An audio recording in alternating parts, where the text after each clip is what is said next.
है। दुनिया के बड़े बड़े लोग सोचते हैं कि मेरा इस दुनिया में आने का मकसद ये होना चाहिए, मुझे और गुण नहीं है मेरे पास, पैसा कमाना जानता हूँ, लेकिन पैसा कमाकर मैं इस दुनिया को क्या दे सकता हूँ, वो सेवा मुझे करनी जरूर।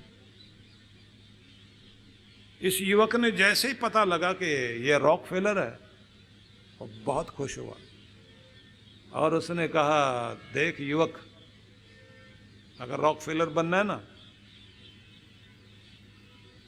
अपनी हिम्मत से और अपनी ताकत से खड़ा हो, कोशिश करना चेक इस्तेमाल ना हो, क्योंकि एक चेक आज खर्च कर लिया फिर दूसरी बार फिर आत्महत्या करने पहुंच जाएगा। ये तुझे बीज दिए मैंने, फ्यूल दिया है, कोशिश तो करके नहीं खर्च किया जाए, फिर भी मैंने तुम्हें दिया, साल भर बाद मिलते हैं। युवक गया और उसका कॉन्फिडेंस ऐसा बढ़ गया कि मेरे पास $1,00,000 तो हैं, शुरुआत तो कर सकता हूं। प्रार्थना करने के लिए बैठा, मैं तो मरने जा रहा था, तो ही मेरा रास्ता बना। अब अगर उस आदमी को भेजा है भगवान तो रास्ता भी दिखा। और उसके बाद इसने अपना 3-4 तरह के कामों के बारे में जो सोचा हुआ था, दोबारा गया उन काम के लिए, ऑर्डर लेने के लिए। ऑर्डर भी मिल गए, पैसा लगाने वाले लोग मिल गए, आगे से आगे कई तरह के काम इसने किए। 1 साल में करोड़ों कमाया। वो चेक जो है उसने यूज नहीं किया। साल के बाद उसी तारीख में वहीं गया और वहां जाकर लोगों से पूछता है कि रॉकफेलर से मिलना है, यहां आते हैं वो। लोगों ने सुना, अनुसना कर दिया, लेकिन जैसे उस पुल की तरफ गया तो पेड़ के पीछे से रॉकफेलर निकल के आ गया। इसने कहा कि पहचाना? बोले हाँ पहचाना। चेक लाए हो क्या? बोले हाँ चेक वापस लाया। तुम्हारा काम बन गया? बोले हाँ मेरा काम बन गया, मैं थैंक्स करने के लिए आया हूं। और उसने घुटनों के बल बैठकर उस युवक ने कहा कि तुम मिले हो ना, मेरी जिंदगी बदल गई। मैं यहां से जाने के बाद भगवान को बहुत धन्यवाद दिया कि मेरी जिंदगी में रॉकफेलर आया और रॉकफेलर ने मुझे कहा कि रॉकफेलर बनना है, और रॉकफेलर ने मुझे रास्ता दिखाया कि एक बार मांग लिया जिंदगी भर मांगता रहेगा। मांगने की आदत मत डाल, अपनी हिम्मत से कर। कि मैंने वो प्रार्थनाएं की और प्रार्थना का बल भी मुझे मिला, मुझे रास्ते मिलते चले गए, आज करोड़ों मेरे पास आ गया। अब थैंक्स करने के लिए आया हूं। इतनी देर में 5-7 लोग आ गए और बड़े जोर जोर से हंसने लगे। उन्होंने कहा कि तुम इन्हीं रॉकफेलर को ढूंढ रहे थे? बोले हाँ इन्हीं को ढूंढ रहा था। बोले ये पागल आदमी है, ऐसे चेक हर एक आदमी को देता घूमता है।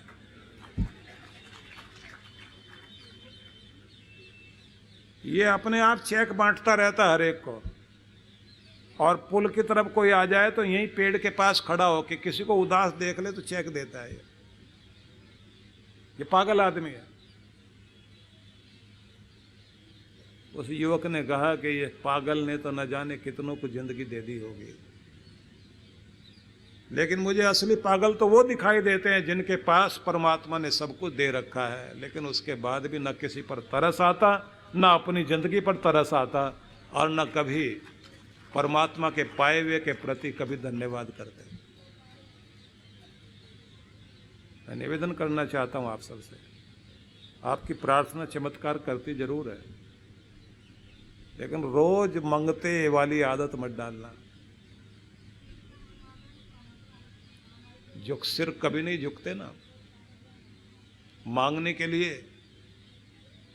जो रोज थैंक्स करने तो आता हो, आंसू प्रकट करने नहीं, उसके आंसुओं में बहुत शक्ति होती है। ऐसा आदमी अगर रोए तो लगता है जैसे पहाड़ कि चट्टान टूटी और झरना बहा हो। जब वो कहता है कि आज तक मैंने आंसू नहीं बहाए, विवश हो गया हूं आज, किसको कहूं? वो जो प्रार्थना होती है आपकी, वो प्रार्थना होती है, लेकिन उसकी जरूरत ना पड़े कभी। प्रार्थना के तरीके क्या हो सकते हैं वो भी मैं आपको बताऊंगा, लेकिन आपसे कहना चाहता हूं कि पहले तो आसन पर बैठना सीखिए, नाम जपना सीखिए। हम लोग जहां पढ़े हैं हरिद्वार में, एक गुरुकुल था,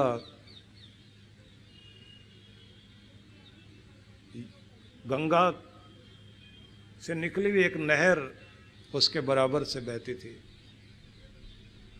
वहाँ जो स्वामी जिन्होंने स्थापना की थी, स्वामी दर्शनानंद जी महाराज, वो प्रार्थना में बड़ा विश्वास रखते थे और वो बोलते थे कि मेरी जिंदगी में वो क्षण एक बार आया था कि जब मैं विवश था और मुझे ऐसे हाथ उठा के कहना पड़ा कि आज तेरी मदद की जरूरत है। और मैंने उस दिन चमत्कार देखा कि मदद मिली, अचानक मिली, नहीं तो मैंने कभी मांगा नहीं था। क्योंकि जो रोज भगवान की भक्ति करता हो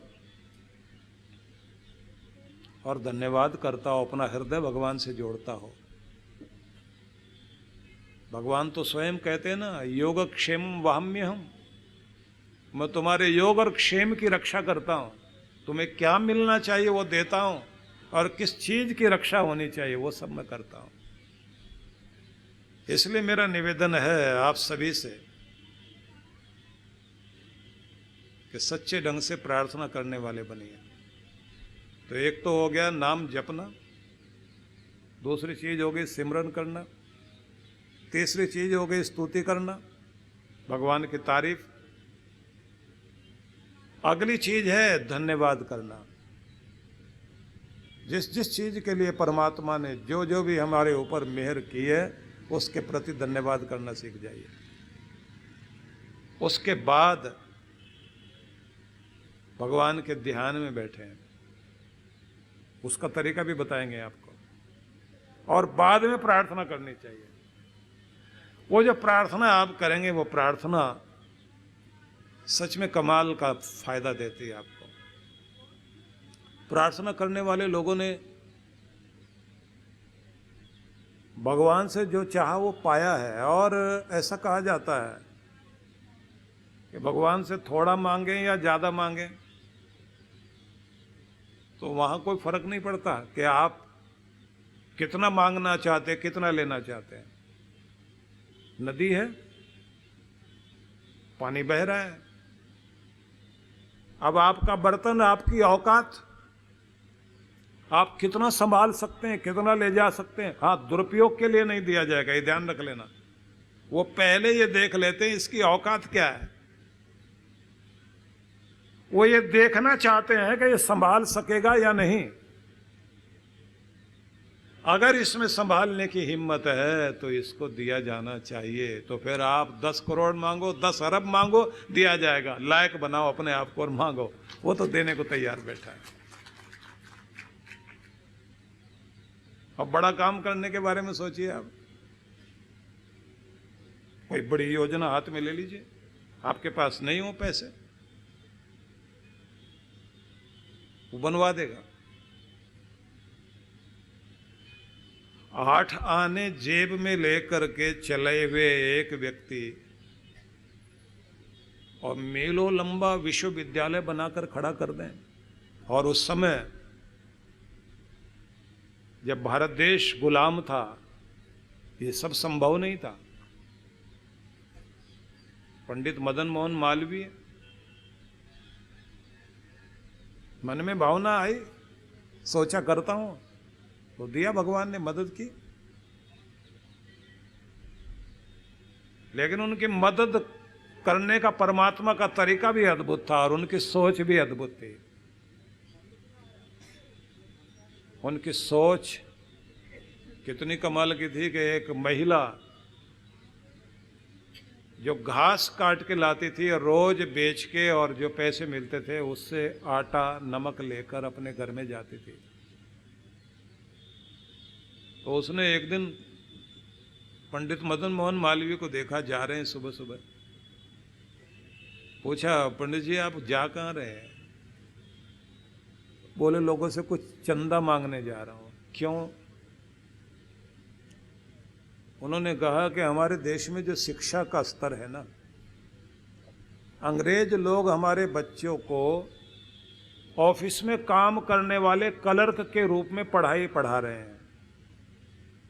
उन्हें बड़ा इंसान बनाने के लिए वहाँ पढ़ाई नहीं हो रही। मैं चाहता हूँ इस देश में हमारे बच्चे इतने ऊंचे उठें, हमारे देश का भाग्य बदल सके और अपनी भाषा में, अपनी परंपरा में, अपने तरीकों से दुनिया की सारी टेक्नोलॉजी, सारी विद्याएं हमारे बच्चे पढ़ें और आने वाला समय ऐसा हो कि हमारा देश और हमारे देश के बच्चे दुनिया में सबसे ऊपर अपना नाम कर सकें। इस सपने को लेकर मैं चला हूं। बहुत बड़ा विश्वविद्यालय बनेगा। तो शाम को वो महिला अपना घास बेचकर जो पैसे थे, 1 या 2 आने, अब आने आप समझते हो उस समय के जो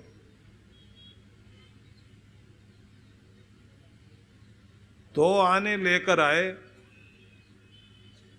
6 पैसे का 1 आना होता था उस समय, 12 पैसे के 2 आने। अब तो पैसे को भी नहीं आज समझा जा सकता, क्योंकि अब तो रुपए की भी जो है वो वैल्यू नहीं दिखाई देती। वो बेचारी जो बेच के लाई थी, उसने कहा, पंडित जी आज हम लोग अपने घर में उपवास करेंगे और आज मैं बहुत खुश हूँ, गरीब के घर से भी दान हो रहा है, मेरे ये 2 आने स्वीकार करो। और उसने वो अपना घास बेचे हुए जो पैसे थे और उनको देने के लिए आगे बढ़ाया ऐसा। अब कहाँ उनको करोड़ों रुपए चाहिए और कहाँ कोई 2 आने दे रहा हो। तो पंडित जी ने जो अपने गले में गमछा डाला हुआ था उसको ऐसे करके आगे ऐसे लेके माथे से लगाया और उसके बाद ऊपर की तरफ देखा और उन्होंने कहा कि अब जरूर बनेगा ये विश्वविद्यालय, क्योंकि अब एक गरीब की भावना भी लग गई, इसमें जुड़ गई। और उनको लगा कि अब भगवान हर किसी को साथ जोड़ना चाहता है, क्योंकि ये मेरा काम नहीं, ये तो उसका काम है। आप कोई बड़ी चीज सोचिए अपनी जिंदगी में और भगवान के साथ अपनी चीज को जोड़ करके कह दीजिए कि मैं तेरे लिए कुछ करना चाहता हूं, तेरी राह में करना चाहता हूं, आपका काम पूरा हो जाएगा। वो कैसे करा देता है। और नहीं तो आप एक बात सोचिए कि मैं कोई एक ऐसा बड़ा मिल लगा करके काम करना चाहता हूं। बस आपके पास एक विजन होना चाहिए, क्योंकि वो पूरी, जैसे आप बैंक से कर्जा लेने जाते हैं ना, तो वो भी आपकी प्रोजेक्ट फाइल देखते जरूर हैं। भगवान को भी अपनी प्रोजेक्ट फाइल दिखा दीजिए, ऐसे ऐसे बनाऊंगा, इस तरह से करूंगा, उसके बाद मांगिए, देगा जरूर, निश्चित रूप से देगा। अब उसके तरीके हैं वो बताऊंगा मैं आपको। एक बात और, आप दूसरों के, अपनों के, परायों के दुख दर्द में थोड़ा साथ खड़े होने की आदत जरूर बनाओ। मतलब दयालु परमात्मा अपने बच्चे में दयालुता देखना चाहता है। आप भी रहम करने वाले बने। कहते हैं ना कि न कद बड़ा न पद बड़ा, मुसीबत में जो साथ खड़ा है दुनिया में बस वही है सबसे बड़ा। इसलिए जो किसी की मुसीबत में साथ खड़ा हो जाए वही बड़ा है, वही बड़प्पन है। और सबसे बड़ा तो परमात्मा। जब वो देखता है मेरा बच्चा बड़ा हो रहा है, मेरा बच्चा समझदार हो रहा है, मेरा बच्चा दयालु हो रहा है, मेरा बच्चा दाता हो रहा है, और मेरे बच्चे को दूसरों को माफ करना भी आ गया। समस्याओं को जब आप सुलझाते हैं, समस्या सुलझाना आ जाए अगर आपको,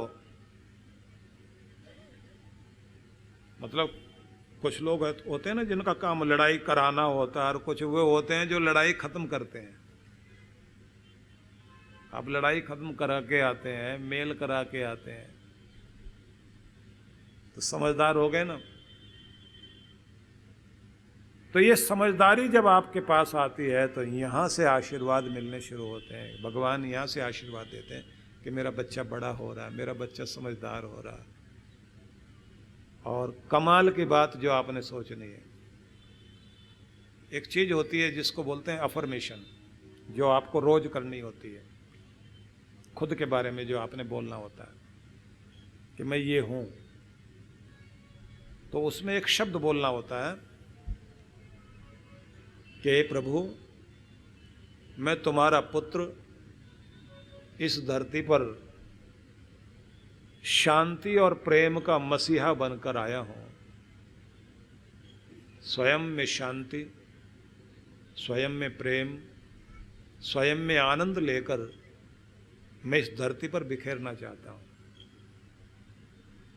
तो ऐसा बोलकर महसूस करें कि मैं भगवान का वो लाडला बच्चा हूं जिस धरती पर प्रेम और शांति का दूत बनकर आया हूं। तो मैं जहां रहूं स्वयं भी शांति में रहूं और दूसरों को भी शांत करूं, खुद भी प्रेम में रहूं, दूसरों को भी प्रेम से युक्त कर दूं, खुद भी आनंद में रहूं और आनंद को बांट दूं। वो लोग अच्छे लगते हैं, मुस्कुराते रहें और दूसरों को मुस्कुराने के लिए वजह दें। सेठ ने तो भिखारी को मना कर दिया, लेकिन सेठ का ड्राइवर जो पीछे आ रहा था, पैसे तो उसके पास भी नहीं थे। भिखारी ने जैसे उसके आगे हाथ फैलाया,